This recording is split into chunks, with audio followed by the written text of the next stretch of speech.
ഖുറാനിലെ രണ്ടാമത്തെ ചാപ്റ്റർ ആയിട്ടുള്ള സുറ അൽ ബുഖ്ര, അത് ഖുറാനിലെ തന്നെ ഏറ്റവും വലിയ ചാപ്റ്ററാണ്.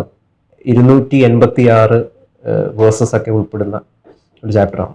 അപ്പൊ അതിൽ പറയുന്ന ഒരു കാര്യമുണ്ട്: do not marry polytheistic woman until they believe. A believing slave woman is better than a polytheistic woman even though she may please you. And do not marry your woman to polytheistic men until they believe. അതായത് നമ്മൾ ഇന്നലെ പറഞ്ഞ കാര്യം, നിന്റെ വിശ്വാസത്തിലേക്ക് വരാത്ത ഒരാളെ നീ നിന്റെ ഭാര്യയായിട്ട് പരിഗണിക്കാൻ പാടില്ല. ഒരു സ്ത്രീയോടും അത് തന്നെയാണ് പറഞ്ഞു കൊടുക്കുന്നത്. ബഹുദൈവ ആരാധനയുള്ള ഒരു പുരുഷനെ നീ പ്രണയിക്കുകയാണെങ്കിൽ, ഇഷ്ടപ്പെടുകയാണെങ്കിൽ, അവൻ നിന്റെ വിശ്വാസത്തിലേക്ക് വരാത്തത് വരെ അവനെ ഭർത്താവായിട്ടോ കാണാനും പാടില്ല. മതഗ്രന്ഥങ്ങളെല്ലാം, അത് രാമായണം ആയിക്കോട്ടെ, മഹാഭാരതം ആയിക്കോട്ടെ, ബൈബിൾ ആയിക്കോട്ടെ, വിമർശിക്കപ്പെടേണ്ടതാണ്. ഖുറാനും അതുപോലെ തന്നെ വിമർശിക്കപ്പെടേണ്ടത് തന്നെയാണ്. എന്തുകൊണ്ടത് ചെയ്യാൻ പലരും ഭയപ്പെടുന്നത്? പ്രത്യേകിച്ചും ഒരു ഇടത് സാംസ്കാരിക ലോകത്തിനൊരു ഭയം ഈ ഏരിയയിൽ ഉണ്ടെന്ന് തോന്നുന്നു. അതൊക്കെ ചെയ്യാനായിട്ടുള്ളത് ഈ ആരിഫ് ഹുസൈൻ തെരുവൂത്തിനെ പോലുള്ള ആളുകളാണ്. ഇവരുടെ കൈകളിലേക്ക് എന്തിനാണ് വിട്ടുകൊടുക്കുന്നത്? രണ്ട് കാര്യങ്ങളോടും എനിക്ക് വല്ലാത്ത വിയോജിപ്പുണ്ട്. ഒന്ന്, ആദ്യത്തേത് ഗൗതം മനസ്സിലാക്കേണ്ടത്, ഈ ഖുറാനിലെ ആയത്തുകളും ഹദീസുകളും എല്ലാം അടങ്ങുന്നതാണ് ഖുറാൻ എന്ന് പറയുന്നത്. അപ്പോൾ ആ ഖുറാൻ എങ്ങനെയാണ് ഉണ്ടായിട്ടുള്ളത് എന്നുള്ളത് ആദ്യമേ നമ്മളിപ്പോൾ പഠിക്കണ്ടേ. എങ്ങനെയാണ് ഖുറാൻ ഉണ്ടായിട്ടുള്ളത്? ഖുറാൻ എഴുതപ്പെട്ട ഒരു ഗ്രന്ഥമാണോ? പറയൂ. ഖുറാൻ വാമൊഴികളിലൂടെ പകർന്നു കിട്ടിയ കാര്യങ്ങൾ ആളുകൾ എഴുതി വെച്ച് അത് എന്ത് ചെയ്തതാണ്? ഒരു ഗ്രന്ഥം പോലെ ആയിത്തീർന്നതാണ്. അപ്പോൾ അതുകൊണ്ട് ഖുറാൻ എന്ന് പറയുന്നത് പലപ്പോഴും നേരത്തെ അതിനൊരു ലിഖിത രൂപം ഉണ്ടായിരുന്നില്ല. അപ്പോൾ അതുകൊണ്ട് ഗൗതം അറിയേണ്ടത്, അതിങ്ങനെ പലരുടെ കൈകളിലൂടെ പോകുമ്പോൾ സ്വാഭാവികമായിട്ട് അവരുടേതായിട്ടുള്ള പല കാര്യങ്ങളും അതിനകത്ത് വന്നിട്ടുണ്ടാകാം. ഒന്ന്, അപ്പോൾ അത് ഈ പറഞ്ഞ കാര്യങ്ങളൊക്കെ അതിനകത്തുണ്ട്. ഇതിനേക്കാൾ കൂടുതലൊക്കെ ഉണ്ട് കേട്ടോ. അത് ഗൗതം അറിയേണ്ടത് അവിശ്വാസികളെ എന്ത് ചെയ്യണം എന്നുള്ള കാര്യത്തിലൊക്കെ അതിനകത്തുണ്ട്. അതുപോലെ ബാങ്ക് വിളിക്കുന്നതിൽ പോലും ചില കാര്യങ്ങളൊക്കെ ഉണ്ട്. അതൊക്കെ അവിടെ നിൽക്കട്ടെ. നമ്മുടെ ഏറ്റവും പ്രധാനപ്പെട്ട ഗൗതം ഉയർത്തിയ രണ്ടാമത്തെ കേസ് എന്താണെന്ന് വെച്ചിട്ടുണ്ടെങ്കിൽ, ഇടത് ആളുകൾ ഇതിനെ വിമർശിക്കുന്നില്ല എന്നുള്ളതാണ്. ഇടതാളുകളും അംബേദ്കർ മുതൽ നിരവധി ആളുകൾ ഇതിനെ പല കാലങ്ങളിലായി വിമർശിച്ചിട്ടുണ്ട്. പക്ഷെ അന്നൊന്നും ഇതിന് വലിയ വിസിബിലിറ്റി കിട്ടിയിട്ടില്ല, അല്ലെങ്കിൽ പണ്ട് ഗ്രന്ഥങ്ങളുണ്ടായിരുന്നുള്ളൂ. അതുകൊണ്ട് അങ്ങനെ വിമർശിച്ചെഴുതിയിട്ടുള്ള നിരവധി പുസ്തകങ്ങളുണ്ട്. ആ പുസ്തകങ്ങളൊക്കെ തന്നെ വിമർശിച്ചെഴുതിക്കുമ്പോൾ അത് വലിയ തോതിൽ ഇവിടെ ചർച്ച ചെയ്യപ്പെട്ടിട്ടില്ല, വിവാദമായിട്ടില്ല എന്നുള്ളത് മാത്രമേ ഉള്ളൂ. അല്ലാതെ ഇത് വിമർശിക്കപ്പെട്ടിട്ടുണ്ട്. ഇപ്പോൾ ശരിക്കും വന്നിട്ടുണ്ടെങ്കിൽ ഇപ്പോൾ BR അംബേദ്കർ, ഭീംറാവു അംബേദ്കർ എത്രയോ നിശിതമായി വിമർശിച്ചിട്ടുണ്ട്. അപ്പോൾ അതൊക്കെ വിമർശിക്കപ്പെടുന്ന കാലങ്ങളിൽ വിമർശിച്ചിട്ടുണ്ട്. പിന്നെ അടുത്ത ഗൗതം ചോദിച്ചത്, എന്തുകൊണ്ടാണ് ഹിന്ദു മതത്തിലെ പരിഷ്കരണം വരാൻ വേണ്ടിയുള്ള വിമർശനങ്ങൾ പോലെ എന്തുകൊണ്ടാണ് ഖുറാനിലേക്ക് അത്തരത്തിലുള്ള വിമർശനങ്ങൾ ഉണ്ടാവാതിരുന്നത്? അതാണല്ലോ ചോദ്യം. അതാണോ ചോദ്യം? അതെ, ചോദ്യം. അല്ലെങ്കിൽ വീണ്ടും തിരുത്തിക്കോ, ഞാൻ ഉത്തരം പറയാം. അപ്പം അതാണ് ചോദ്യമെങ്കിൽ ആ ചോദ്യത്തിനൊരു വലിയ ഉത്തരവുണ്ട് ഗൗതം. ആ ഉത്തരം എന്താണെന്ന് ഗൗതം ക്ഷമയോടുകൂടി കേൾക്കണം. ആ കേൾക്കാനുള്ള കാര്യം എന്ന് പറഞ്ഞാൽ, ഹിന്ദു സമുദായത്തിനകത്ത് മനുസ്മൃതി അടക്കം പല ഗ്രന്ഥങ്ങളിലും എഴുതി വെച്ചത് ആളുകളെ ജാതീയമായി തരംതിരിക്കുകയും വൈശ്യനെന്നും ശൂദ്രനെന്നും ബ്രാഹ്മണനെന്നും ഒക്കെ പറഞ്ഞ് തരംതിരിക്കുകയും അങ്ങനെ ഈ പറയുന്ന പോലെ അവർക്ക് വഴി നടക്കാൻ പോലുമുള്ള, മാറുമറക്കാൻ പോലുമുള്ളതല്ലാത്ത നിരവധി അവകാശങ്ങൾ അവർക്ക് കൊടുക്കാതിരിക്കുകയും അവർ തൊട്ടുകൂടാത്തവരാണ്, തീണ്ടപ്പാട് അകലെ നിർത്തേണ്ടവരാണ് എന്ന് പറയുകയും ചെയ്യുന്ന അനീതികൾ സമൂഹത്തിൽ ഉണ്ടായതുകൊണ്ടാണ് അതെല്ലാം തന്നെ എതിർക്കപ്പെട്ടുകൊണ്ടിരുന്നത്. കാര്യം മനസ്സിലായോ? അതേസമയം മുസ്ലിം സമുദായത്തിലെയോ അല്ലെങ്കിൽ ഖുറാനിലോ ഇത്തരം കാര്യങ്ങൾ എഴുതി വെച്ചു എന്നുള്ളത് അത് പ്രാക്ടിക്കലി ഇവിടെ ഒരു വലിയ പ്രശ്നം ഉണ്ടായിരുന്നില്ല. അതുകൊണ്ട് അത് തീർക്കപ്പെട്ടില്ല. അതേസമയം നിങ്ങൾ അറിയേണ്ടത്, ഇപ്പൊ വൈക്കത്ത് അമ്പലത്തിന്റെ ചുറ്റും കൂടി നിങ്ങൾ വഴി നടക്കരുത്, പകരം പട്ടിക്ക് പൂച്ചക്ക് നടക്കാം എന്ന് ഈ പറയുന്ന പോലെ പിന്നോക്ക മതവിഭാഗക്കാരോട് പറയുമ്പോൾ അത് എന്ത് ചെയ്യപ്പെടും? എതിർക്കപ്പെടും. അതേസമയം നിങ്ങളുടെ ഒരു ബിലീഫ്, അത് നിങ്ങളുടെ മാത്രമായി നിങ്ങളുടെ ഒരു ഗ്രന്ഥത്തിൽ എഴുതി വെച്ചിരിക്കുന്ന കാര്യമാണെങ്കിൽ ആരും അതിനെ വളരെ വഹമൻലി എതിർക്കാൻ വേണ്ടി ഒരുമ്പെട്ടിട്ടില്ല. ഇപ്പൊ ഹിന്ദു മതത്തിൽ പോലും ആളുകൾ ഈ നായർ ജാതിയിൽ നിന്ന് തന്നെ കല്യാണം കഴിക്കുന്നതിനെയോ അല്ലെങ്കിൽ ഈഴവ സമുദായത്തിൽ നിന്ന് തന്നെ കല്യാണം കഴിക്കുന്നതിനെയോ വലിയ തോതിൽ എതിർക്കുന്നില്ല. കാരണം എന്താ? അത് നിങ്ങളുടെ ഒരു മനുഷ്യാവകാശ ലംഘനമായി മാറുന്നില്ല. ലംഘനമായി മാറുന്നത് എപ്പോഴാണ്? നിങ്ങൾ ഒരു പെൺകുട്ടിയെ കല്യാണം കഴിക്കാൻ വേണ്ടി വരും, നിയമപരമായിട്ട് അതിനുള്ള അവകാശം ഉണ്ട് താനും. അപ്പൊ നിയമപരമായി കല്യാണം കഴിക്കുമ്പോൾ വീട്ടുകാരുടെ ഭാഗത്ത് നിന്ന് എതിർപ്പുണ്ടാകുന്നു എന്ന് മാത്രമേ ഉള്ളൂ. അപ്പൊ അതുകൊണ്ടാണ് ഇത് എതിർക്കപ്പെടാതിരുന്നത്. So simple.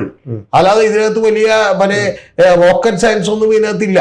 പിന്നെ ഇപ്പൊ ഇത് എന്തുകൊണ്ടാണ് വിമർശിക്കപ്പെടുന്നത് എന്ന് ചോദിച്ചാൽ, കാസ പോലെയുള്ള മറ്റ് നിരവധി പ്രസ്ഥാനങ്ങൾ ഒക്കെ പറഞ്ഞുകൊണ്ടിരിക്കുന്നത് നിങ്ങൾ, അതിലൊരു വലിയ തെറ്റുകൂടിയാണ്. നിങ്ങൾ ഒരു ഈ പറയുന്ന ഖുറാനിൽ നിങ്ങൾ വിശ്വസിക്കുന്നുണ്ടല്ലോ. എല്ലാ മുസ്ലിം മതസമുദായ അംഗങ്ങളോട് നമ്മൾ ചോദിക്കുകയാണ്, ഖുറാൻ ഇന്ന് വരെ വായിച്ചിട്ടില്ലാത്ത, അതിനെക്കുറിച്ച് പഠിച്ചിട്ടില്ലാത്ത ആളുകളോട് നമ്മൾ ചോദിക്കും, നിങ്ങളിത് നിങ്ങൾ മുസ്ലിം ആണോ? അതെ. മുസ്ലിം ആണെങ്കിൽ ഈ ആരിഫ് ഹുസൈൻ തെരുവത്തൊക്കെ പറഞ്ഞുകൊണ്ടിരിക്കുന്നതാണ്, നിങ്ങൾ മുസ്ലിം ആണല്ലോ. അതെ. ആ മുസ്ലിം ആണെങ്കിൽ നിങ്ങൾ പിന്നെ ഖുറാനിൽ വിശ്വസിക്കുന്നുണ്ടോ? ഖുറാനിൽ വിശ്വസിക്കുന്നുണ്ട്. അപ്പോൾ ഉടനെ തന്നെ അവർ പറയാണ്, എങ്കിൽ നിങ്ങൾ ബാക്കി ഈ പറഞ്ഞ കാര്യങ്ങളെല്ലാം നിങ്ങൾ വിശ്വസിക്കണം. പൊന്ന് ഗൗതം, സിമ്പിളും ലളിതവുമായിട്ട് അങ്ങോട്ട് പറയാം. ഒരു ഹിന്ദുവിന്റെ അടുത്ത് നേരത്തെ ഇതേ ചോദ്യം ചോദിച്ചിട്ട് അവന്റെ നേരെ മെക്കിട്ട് കയറിയിരുന്നെങ്കിൽ എന്താകുമായിരുന്നു? ഒരു ബ്രാഹ്മണനാണ്. അപ്പൊ അവനോട് ചോദിക്കുകയാണ്, നീ മനുസ്മൃതിയിൽ വിശ്വസിക്കുന്നുണ്ടോ? ഭഗവത്ഗീതയിൽ വിശ്വസിക്കുന്നുണ്ടോ? ഋഗ്വേദത്തിലും യജുർവേദത്തിലും സാമവേദത്തിലും വിശ്വസിക്കുന്നുണ്ടോ എന്ന് ചോദിച്ചിട്ട് അതിൽ പലതും ഈ പറയുന്ന പോലെ എന്താണ്, ചണ്ടാളനും അതുപോലെ ശൂദ്രനും ഒക്കെ വേദം പഠിച്ചാൽ അവന്റെ ചെവിയിൽ ഈയമുരുക്കി ഒഴിക്കണം എന്ന് പറയുന്നത് വിശ്വസിക്കുന്നുണ്ട് എന്നാണ് അതിന്റെ അർത്ഥം. അങ്ങനെയുള്ള പല അസംബന്ധങ്ങളും ഇതിനകത്തൊക്കെ എഴുതി വെച്ചിട്ടുണ്ട്. പക്ഷെ അത് എഴുതി വെച്ചതിനൊന്നും വിശ്വസിച്ചിട്ടല്ല ആളുകൾ മതം ആചരിച്ചു കൊണ്ടിരുന്നത്. അതാണ് അതിന്റെ ലളിതമായിട്ടുള്ള കാര്യം. ഇവിടെ ഒരു സാധനം താങ്കൾ പറഞ്ഞതിന് എല്ലാവരെയും ഞാൻ അംഗീകരിക്കുകയാണ് ചെയ്യുന്നത്, എല്ലാത്തിനെയും അംഗീകരിക്കുന്നു. ഇതൊക്കെ വിമർശിക്കപ്പെടേണ്ടതാണ്, ജാതീയതക്കെതിരെ പോരാട്ടം നടത്തേണ്ടതാണ്, ഇതിലൊന്നും തെറ്റില്ല. പക്ഷേ ഇത്തരം വിഷയങ്ങളിൽ ഖുറാനെ വിമർശിക്കുമ്പോൾ അത് ഒരു കാസയുടെ അജണ്ടയാണ്, അല്ലെങ്കിൽ RSSന്റെ അജണ്ടയാണ്. അങ്ങനെ മാത്രം അതിനെ വ്യാഖ്യാനിക്കേണ്ട ആവശ്യമുണ്ടോ? ഖുറാനെ വിമർശിക്കുന്നതിൽ യാതൊരു തെറ്റുമില്ല. ഖുറാൻ വിമർശിക്കപ്പെടട്ടെ. ഖുറാനെ വിമർശിച്ചുകൊണ്ട് വളരെ ഗംഭീരമായിട്ടുള്ള പല ലേഖനങ്ങളും അതുപോലെ ആർട്ടിക്കിളുകളും ഒക്കെ എഴുതിയിട്ടുണ്ട്. അതുകൊണ്ടാണ് ഞാൻ പറഞ്ഞത്, ഭീംറാവു അംബേദ്കർ തന്നെ ഖുറാനെ കുറിച്ചും ഈ പറഞ്ഞ പോലെ മുസ്ലിം സമുദായത്തിലെ ആചാരനിഷ്ഠകളെ കുറിച്ചും ഒക്കെ പറഞ്ഞിട്ടുണ്ട്. ഗൗതം വേണമെങ്കിൽ ഗൗതത്തിന് തെളിവ് തരാം, ഞാനും ഇതുപോലെ ബുക്കൊക്കെ ആയിട്ട് വരാം. അപ്പൊ ഇതൊക്കെ പറഞ്ഞിട്ടുണ്ട്. എന്തിനേറെ ഗൗതം തന്നെ എൻ്റെ അടുത്ത് പറഞ്ഞിട്ടുണ്ട്. അതായത് ശ്രീജിത്ത് പണിക്കർ ചൂണ്ടിക്കാണിച്ചപ്പോഴാണ് ഞാൻ ഈ കാര്യം എന്ന് പറഞ്ഞിട്ടുണ്ട്. ഉള്ളതാണ്. ശ്രീജിത്ത് പണിക്കർ ചൂണ്ടിക്കാണിച്ചതെല്ലാം ഇല്ലാത്തതല്ല, ഉള്ളതാണ്. ഉള്ളതാണ്. അപ്പൊ എല്ലാം എന്ന് പറഞ്ഞാൽ മറ്റേ തന്ത്രപരമായ ചൂണ്ടിക്കാണിക്കലാണ്, പക്ഷെ ഉള്ളതാണ്. ഭീംറാവു അംബേദ്കറുടെ കാലം മുതൽ നിരവധി ആളുകൾ ഇതിനെ വിമർശിച്ചിട്ടുണ്ട്. ഇത് ആരും വിമർശിക്കുന്നില്ല എന്ന് പറയുന്നത്. ഇതിപ്പോ ഉണ്ടാക്കുന്ന ഒരു നരേറ്റീവാണ്. ആ നരേറ്റീവ് എന്താണെന്ന് വെച്ചാൽ, കണ്ടാ, ഹിന്ദു മതത്തിൽ എന്തുമാകാം, എന്ത് വിമർശനം വേണമെങ്കിലും ആകാം, അപ്പുറത്ത് വിമർശിക്കുന്നില്ല എന്ന്. അപ്പുറത്ത് വിമർശനത്തോട് വിമർശനം ഉണ്ടാകുന്നുണ്ട്. BR അംബേദ്കർ ഒരു കമ്മ്യൂണിസ്റ്റ് ആണോ?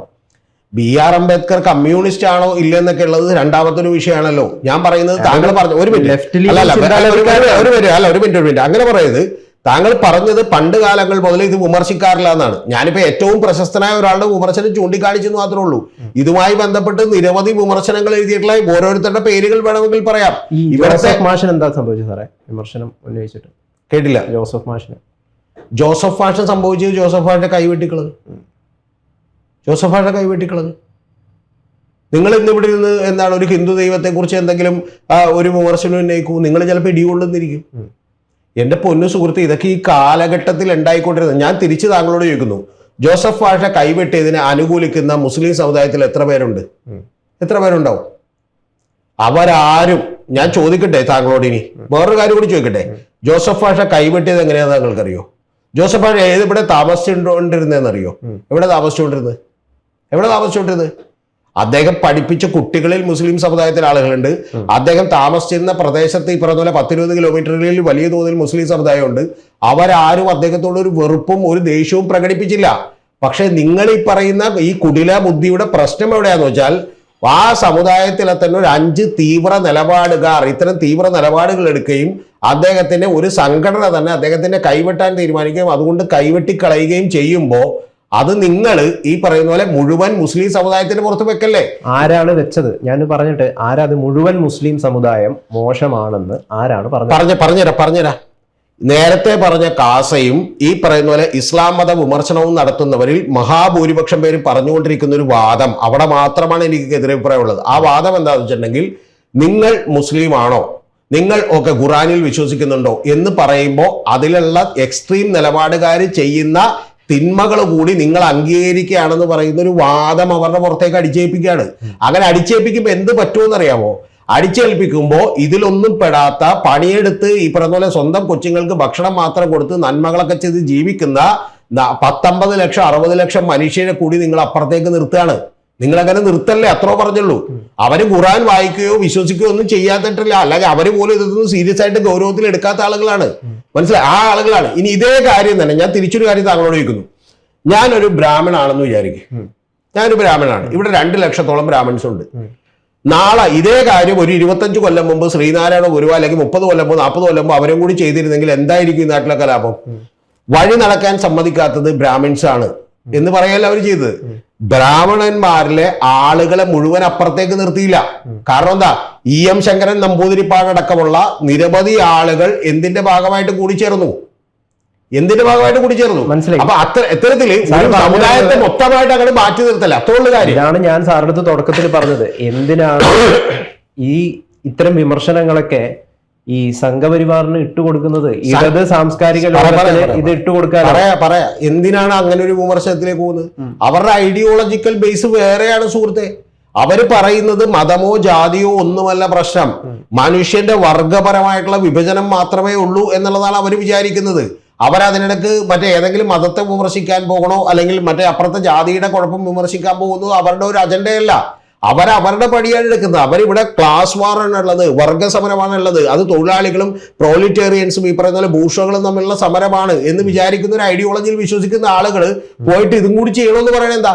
നിങ്ങൾ പുരോഗമന നവോത്ഥാന കാഴ്ചപ്പാടിന്റെ അടിസ്ഥാനത്തിൽ ചെയ്യേണ്ടേ എന്നുള്ളതാണ്. പുരോഗമന നവോത്ഥാന അടിസ്ഥാനത്തിൽ തോന്നുന്നുണ്ടെങ്കിൽ അവരെപ്പോഴെങ്കിലും ജാതീയമായോ മതപരമായിട്ടോ ആളുകളെ സംഘടിപ്പിക്കാൻ അവർ ശ്രമിച്ചിട്ടില്ല. അവർ യഥാർത്ഥത്തിൽ പറഞ്ഞിരട്ടെ അവർ യഥാർത്ഥത്തിൽ മതം പോലും മനുഷ്യനെ മയക്കുന്ന കറുപ്പാണ് എന്ന് വിചാരിക്കുമ്പോഴത്തേക്ക് അവരിനി ഏതെങ്കിലും മതത്തിന്റെ ആചാരങ്ങളും അതിലെ ഗ്രന്ഥങ്ങളെയും വിമർശിക്കേണ്ട കാര്യം എന്താ? അവരിനി കേരളത്തിലെ പിന്നെ മനുസ്മൃതിയെ വിമർശിക്കേണ്ട കാര്യം എന്താ? പറഞ്ഞുതരാം. അയ്യോ അവിടെയാണ് ഈ ചോദ്യം. അതാണ് ഗൗതത്തിന് മനസ്സിലായി. ഗൗതത്തിന്റെ ഷട്ടറുകൾ തുറക്കണം. ഒരു 3-4 ഷട്ടർ ഇപ്പൊ തുറന്നിട്ടുള്ളത്. എന്റെ ഷട്ടർ തുറന്നതുകൊണ്ടാണ് പലർക്കും പ്രശ്നമായിരിക്കുന്നത്. താങ്കളുടെ ഷട്ടർ തുറക്കാത്തതുകൊണ്ടാണ് എനിക്ക് പ്രശ്നമായിട്ടുള്ളത്. മറ്റു ആളുകളുടെ പ്രശ്നങ്ങൾ എനിക്കറിയില്ല. താങ്കൾ സംസാരിക്കുന്ന ആളുകളോട് ചോദിക്കണം തുറക്കാത്തത്. മനുസ്മൃതി ഇവിടെ എന്താ പ്രശ്നമുള്ളത്? ഇവിടെ ഹിന്ദുക്കളുടെ മഹാഭൂരിപക്ഷമായിട്ടുള്ള ഒരു രാജ്യം, ആ രാജ്യത്ത് ഈ പറയുന്ന ജാതി ചിന്തകളാൽ അവരുടെ മനുഷ്യാവകാശങ്ങൾ പോലും ലംഘിക്കപ്പെടുന്നു. അതായത് അവർക്ക് വഴി നടക്കാനുള്ള സ്വാതന്ത്ര്യം പോലും ഉണ്ടാകുന്നില്ല. അത് തീർച്ചയായിട്ടും ഇവിടെ എന്ത് ചെയ്യില്ലേ? അത് പ്രാക്ടിക്കലി ഇവിടുത്തെ ഏറ്റവും വലിയ പ്രശ്നമാണ്. ആ പ്രശ്നത്തെയാണ് എന്ത് ചെയ്തിട്ടുള്ളത്, അഭിമുഖീകരിച്ചിട്ടുള്ളത്. അല്ലാതെ ആ പ്രശ്നത്തെ ഫേസ് ചെയ്യുകയും ഇവിടുത്തെ SC ST scheduled caste scheduled ട്രൈബായിട്ടുള്ള ആളുകൾക്ക് അവഗണിക്കപ്പെടുകയും ഉച്ചനീചത്വങ്ങൾ, അതായത് അവൻ തൊട്ടാൽ കുളിക്കണം, അവനെ കണ്ടാൽ കുളിക്കണം, അവൻ തീണ്ടാപ്പാട് അകലെ നിൽക്കണം, അവൻ ജീവിതത്തിൽ ഇവർക്ക് വേണ്ടി പണിയെടുക്കാൻ മാത്രമുള്ള ഒരുത്തരാണ് എന്ന് പറയുന്ന പ്രാക്ടിക്കലായിട്ടുള്ള ഒരു ബുദ്ധിമുട്ടിനെയാണ് എതിർത്തിട്ടുള്ളത്. ആ എതിർപ്പിനും അപ്പുറത്തേക്ക് മഹാഭാരതത്തെയോ അല്ലെങ്കിൽ രാമായണത്തെയോ അല്ലെങ്കിൽ മനുസ്മൃതിയോ ഒന്നും എതിർക്കാൻ യഥാർത്ഥത്തിൽ ഇവരാരും പോയിട്ടില്ല. നമ്മളൊരു ഗ്ലോബൽ പെർസ്പെക്റ്റീവിൽ നോക്കുമ്പോൾ, ഈ ചുരുങ്ങിയ ഇന്ത്യൻ പെർസ്പെക്റ്റീവിൽ നമ്മൾ തീർച്ചയായിട്ടും ഇവിടെ നടക്കുന്ന വിമർശനങ്ങൾ, ഇവിടെ നടക്കുന്ന പ്രശ്നങ്ങളെ ചൂണ്ടിക്കാണിക്കണം, അതിനെ പരിഹരിക്കണം. അത് നല്ല കാര്യം തന്നെയാണ്. ഹിന്ദുമതം ഏറ്റവും കൂടുതൽ വിമർശിക്കപ്പെടേണ്ട ഒരു മതം തന്നെയാണ്. അത് ആ മതത്തിന് തന്നെ ഗുണം ചെയ്യുന്ന ഒരു കാര്യമാണ്. അത് ചെയ്യേണ്ടത് തന്നെയാണ്, പ്രോത്സാഹിപ്പിക്കുക തന്നെയാണ് വേണ്ടത് അത്തരം സമീപനങ്ങളെ. നമ്മളൊരു ഗ്ലോബൽ പെർസ്പെക്റ്റീവിൽ നോക്കുമ്പോൾ എന്താണ് താലിബാൻ സ്വീകരിക്കുന്ന ഒരു നിലപാട്? താലിബാനിലെ സ്ത്രീകളെ എങ്ങനെയാണ് കാണുന്നത്? അല്ലെങ്കിൽ പല രാജ്യങ്ങളിൽ പല രീതിയിലുള്ള പ്രശ്നങ്ങളുണ്ട്. അപ്പോൾ അതിൻ്റെയൊക്കെ ഒരു പശ്ചാത്തലത്തിൽ നമ്മളിപ്പം പലസ്തീനിലെ വിഷയങ്ങൾ, കുട്ടികൾ അവിടെ മരിക്കുമ്പോൾ നമ്മൾ ഒച്ചപ്പാട് ഉണ്ടാക്കാറുണ്ട്, മറ്റു പല വിഷയങ്ങളും ചെയ്യാറുണ്ടല്ലോ. അപ്പോൾ ആ ഒരു പെർസ്പെക്റ്റീവിൽ ഇതിനെ ഖുറാനെയും മറ്റു കാര്യങ്ങളെയൊക്കെ നോക്കിക്കാണണ്ടേ എന്നുള്ളതാണ്. പറഞ്ഞുതരാം. ഈ പറയുന്ന ഖുറാൻ ഉണ്ടായതിന് ശേഷം, അല്ലാതെ ഖുറാന്റെ അടിസ്ഥാനപ്പെടുത്തി അതിലുള്ള ഏറ്റവും മോശപ്പെട്ട കാര്യങ്ങൾ എടുത്തുകൊണ്ട് ഉണ്ടായിട്ടുള്ള ഒരു ഐഡിയോളജിക്കൽ ബേസാണ് മുസ്ലിം ബ്രദർഹുഡ് എന്ന് പറയുന്നത്. ഈ മുസ്ലിം ബ്രദർഹുഡ് ലോകത്തൊരു ത്രെട്ടാണ്, അത് വലിയ ഭീഷണിയാണ് എന്ന് പറയുന്ന ഒരു കാര്യത്തിൽ ഒരു സംശയമില്ല, ഒരു സംശയത്തിനും അഭിപ്രായമില്ല. അത് അങ്ങേറ്റം തെറ്റായിട്ടുള്ള ഒരു കാര്യമാണ്. ഒരു സംശയമില്ല ആ കാര്യത്തിൽ. അത് വളരെ കറക്റ്റായിട്ടുള്ള ഒരു കാര്യമാണ്. മനസ്സിലായ? അതിന്റെ ഭാഗമായിട്ട് ഈ ലോകത്ത് മുഴുവൻ ഉണ്ടായിക്കൊണ്ടിരിക്കുന്ന തീവ്ര വലതുപക്ഷ ഇസ്ലാമിക പ്രസ്ഥാനങ്ങളെല്ലാം തന്നെ എതിർക്കപ്പെടേണ്ടതാണ്. അതിൽ ഈ പറഞ്ഞ പോലെ ISIS മുതൽ താലിബാൻ അടക്കമുള്ള നിരവധി സ്ഥാപനങ്ങൾ അതിനകത്ത് പെടും. ആ കാര്യത്തിൽ ഒരു തർക്കമില്ല. കഴിഞ്ഞോ? ഇനി ഈ കാര്യം അടിവരയിട്ട് കേട്ടതിന് ശേഷം അടുത്ത കൂടി കേൾക്കണം. പക്ഷേ ഇന്ത്യൻ ബേസിലും ലോകത്തുണ്ടായിട്ടുള്ള മറ്റ് കൺട്രികളുടെ ബേസിലും ഈ ഒരു താലിബാൻ അല്ലെങ്കിൽ ഈ പറയുന്ന പോലെ ISIS, ഇസ്ലാമിക് സ്റ്റേറ്റുകൾ ഇത്തരം കാര്യങ്ങളെല്ലാം പറഞ്ഞുകൊണ്ട് നിങ്ങൾ 200 കോടിയിലധികം വരുന്ന ഒരു മുസ്ലിം കമ്മ്യൂണിറ്റിയിലെ സാധാരണക്കാരായി ജീവിക്കുന്ന, ഇതൊന്നും അറിയാത്ത, ഖുറാനോ അല്ലെങ്കിൽ വേദങ്ങളോ ഒന്നും പഠിക്കുകയോ അതനുസരിച്ച് കാഫറുകളെ എന്ത് ചെയ്യണം, കൊല്ലണമെന്നോ അല്ലെങ്കിൽ നമ്മളിവിടെ ഇസ്ലാം മത രാഷ്ട്രം സ്ഥാപിക്കണമെന്നോ ഒന്നും വിചാരിക്കാത്ത 98% വരുന്ന ആളുകളെ കൂടി നിങ്ങൾ ഈ പറയുന്ന പോലെ ഖുറാന്റെ പേര് പറഞ്ഞ് എന്ത് ചെയ്യരുത്, അപ്പുറത്തെ സൈഡിലേക്ക്, അതായത് ഈ തീവ്രവാദികളുടെ സൈഡിലേക്ക് തള്ളി നീക്കല്ലേ, അത്രോ പറഞ്ഞുള്ളൂ. ഇതിൽ ലളിതമായി ഇവിടെ ഒരു തവണ പണ്ട് ഒരു കാര്യം കൂടി പറയാം. പണ്ട് മറ്റേ പുള്ളി പറഞ്ഞിട്ടുണ്ട്, അതായത് നമ്മുടെ രമേശ് പിഷാരടി, അത്ര വലിയ പണ്ഡിതനൊന്നും അല്ലെങ്കിൽ അദ്ദേഹം പറഞ്ഞിട്ടുണ്ട്, നിങ്ങളൊരു രാഗി കെട്ടിക്കൊണ്ട ഒരാൾ വരുമ്പോ, നിങ്ങളൊരു കുറി ഇട്ടുകൊണ്ട ഒരാൾ വരുമ്പോ അവനെ ഈ പറയുന്ന പോലെ നിങ്ങൾ എന്താണ് ഹിന്ദു തീവ്രവാദിയായി കണ്ടാലുള്ള കുഴപ്പം, നിങ്ങളുടെ ഒപ്പം നിങ്ങൾക്ക് വോട്ട് ചെയ്ത് കൂടെ നിൽക്കുന്ന ഒരാളെ പോലും നിങ്ങൾ സംഘപരിവാറിന് വിട്ടുകൊടുക്കുന്നതിന് തുല്യമാണ്. അതേപോലെയുള്ള തീവ്ര നിലപാടുകളിലേക്ക് പോകല്ലേ, അത്രേ ഉള്ളൂ ലളിതം. ഖുറാനെയോ അല്ലെങ്കിൽ ഇത്തരത്തിലുള്ള താലിബാനെ, ISIS-നെ, ബോക്കോ ഹറാമിനെ, ഇത്തരത്തിലുള്ള ആളുകളെയൊക്കെ നമ്മൾ വിമർശിക്കുമ്പോൾ സൂക്ഷിച്ചു വേണം വിമർശിക്കാൻ. കാരണം അങ്ങനെ വിമർശിച്ചു കഴിഞ്ഞാൽ അത് സംഘപരിവാറിന് അനുകൂലമാവും. അതുകൊണ്ട് ഒരുപക്ഷെ വിമർശിക്കാൻ അതല്ല പറഞ്ഞത്. അയ്യോ, അതല്ല പറഞ്ഞത്. ഇപ്പൊ കേൾക്കുന്നവർക്ക് ബാക്കിയുള്ളവർക്കെല്ലാം മനസ്സിലായിട്ടുണ്ടാവും. നേരെ ഷട്ടർ തുറക്കാത്തതിന് കുഴപ്പമാണ്. പറഞ്ഞുതരാം, വീണ്ടും പറയാം. ഇനി ഹിന്ദുക്കളുടെ കാര്യം വെച്ച് പറയാം. അപ്പൊ കൃത്യമായിട്ട് മനസ്സിലായി. രതീഷ് ചക്രവാണി ഒരു ഹിന്ദുവില നിങ്ങൾ നേരത്തെ പറയുന്ന സോ കോൾഡ് ഉന്നത കുലജാതനാണെന്ന് അങ്ങോട്ട് വിചാരിക്കും. പക്ഷെ എനിക്കോ അല്ലെങ്കിൽ EMS നമ്പൂതിരിപ്പാടിനോ ഒന്നും യാതൊരുവിധ അത്തരത്തിലുള്ള മനുസ്മൃതിയോടോ ഈ പറയുന്ന പോലെ ശൈവനും ചണ്ടാളനും ഒക്കെ എന്ത് ചെയ്യണം, എന്നെ തൊട്ടുകൂടാത്തവനും തീണ്ടിക്കൂടാത്തവനുമാണ്, എന്നെ വഴിയിൽ കണ്ടാൽ മാറി നിൽക്കണമെന്നോ ഒന്നും ഒരു അഭിപ്രായവും ഇല്ല. മനസ്സിലായോ? പക്ഷേ നിങ്ങൾ ഈ 2 ലക്ഷം വരുന്ന ഞങ്ങളെ പോലെയുള്ള ആളുകളെ കൂടി ഈ പറയുന്ന പോലെ മനുസ്മൃതിയാണോ, അതിൽ ബ്രാഹ്മണൻ ഇത്തരം കാര്യമാണ്, ബ്രാഹ്മണനാണെങ്കിൽ ഇതായിരിക്കും എന്ന് പറയുന്ന മനസ്ഥിതിയോടുകൂടി കാണല്ലേ എന്ന് മാത്രമേ പറഞ്ഞുള്ളൂ.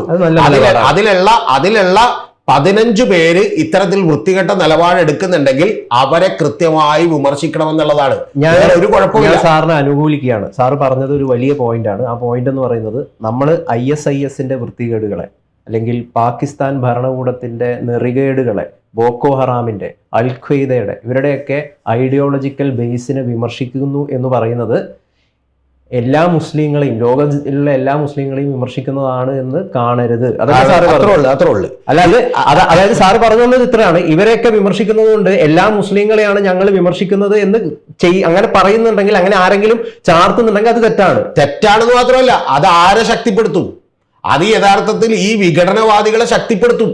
അല്ല ഞാനൊരു ഒറ്റ കാര്യം കൂടി ഞാൻ സാറിന് അടുത്ത് ചോദിക്കാം. ഇപ്പം നമ്മളിപ്പോ ഈ ടോക്ക് എന്ന് പറയുന്നത് ഖുറാനിലെ ഈ ഒരു വേഴ്സിന്റെ അടിസ്ഥാനത്തിലുള്ള ഒരു കാര്യമായിരുന്നു പറഞ്ഞത്. അത് ലവ് ജിഹാദിനെ പ്രൊമോട്ട് ചെയ്യോ എന്നുള്ള ഒരു സാധനമായിരുന്നു പറഞ്ഞത്. നമ്മൾ ഇത്തരത്തിലുള്ള ഏത് ഗ്രന്ഥത്തിലായിക്കോട്ടെ, ഇപ്പം ഖുറാനിലെ മോശം, അതായത് ഇന്നത്തെ കാലത്തിന് അനുയോജ്യമല്ലാത്ത, ഒട്ടും പുരോഗമനമല്ലാത്ത, പിന്തിരിപ്പനായിട്ടുള്ള ആശയങ്ങളെ വിമർശിച്ചു കഴിഞ്ഞാൽ അത് ഇസ്ലാമോഫോബിക് ആവുമോ? ഒട്ടും ആവില്ല. പക്ഷെ ഒരു പ്രധാനപ്പെട്ട കാര്യമുള്ളൂ. ഈ ചില ആളുകൾ, ഞാൻ നേരത്തെ പേര് പറഞ്ഞിട്ടുള്ള ചില ആളുകൾ പറഞ്ഞുകൊണ്ടിരിക്കുന്ന ഒരു വാചകമുണ്ട്. നിങ്ങൾ വളരെ ലളിതമായ ഒരു ചോദ്യം ചോദിക്കുന്നു, നിങ്ങൾ ഏത് മതക്കാരനാണ്? അപ്പൊ ഞാൻ മുസ്ലിമാണ് അല്ലെങ്കിൽ ഞാൻ ഹിന്ദുവാണ്. അപ്പൊ നിങ്ങൾ ഭഗവത്ഗീതയിൽ വിശ്വസിക്കുന്നുണ്ടോ? നിങ്ങൾ മനുസ്മൃതിയിൽ വിശ്വസിക്കുന്നുണ്ടോ?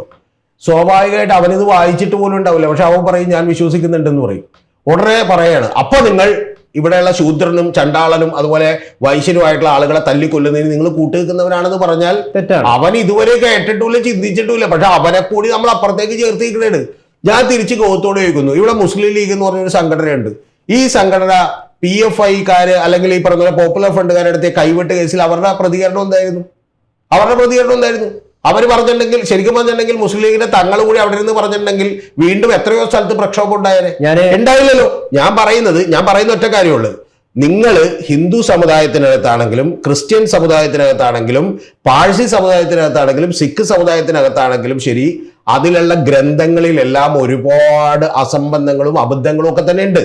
പക്ഷേ നിങ്ങൾ അതിലുള്ള ഏറ്റവും തീവ്ര നിലപാടുകാരെ വിമർശിക്കാൻ, നിങ്ങൾ ആ ഗ്രന്ഥത്തിന്റെ പടച്ചട്ട എടുത്ത് പറിച്ചുകൊണ്ട് മുഴുവൻ പേരെയും വിമർശിക്കാൻ വേണ്ടി തയ്യാറാവുമ്പോഴുള്ള കുഴപ്പം എന്താണെന്ന് വെച്ചാൽ, നിങ്ങൾ അതിൽപ്പെടുന്ന ഇതിലൊന്നും പെടാത്ത മഹാഭൂരിപക്ഷം പേരെയും കൂടി അവരുടെ സൈഡിലോട്ട് ചേർത്ത് നിർത്തുകയാണ്. സാറ് പറഞ്ഞത് വലിയൊരു പോയിന്റ് ആണ്. അതായത് കയ്യിൽ ചരട് കെട്ടുന്ന, നെറ്റിയിൽ കുറി തൊടുന്ന, അല്ലെങ്കിൽ ക്ഷേത്രത്തിൽ പോകുന്ന ആരെങ്കിലും നിങ്ങൾ സംഖ്യയാക്കുന്നുണ്ടെങ്കിൽ അത് വലിയ തെറ്റാണെന്നാണ് സാർ. തീർച്ചയായിട്ടും ഒരു സംശയമില്ല, അത് തന്നെയാണ് കാര്യം.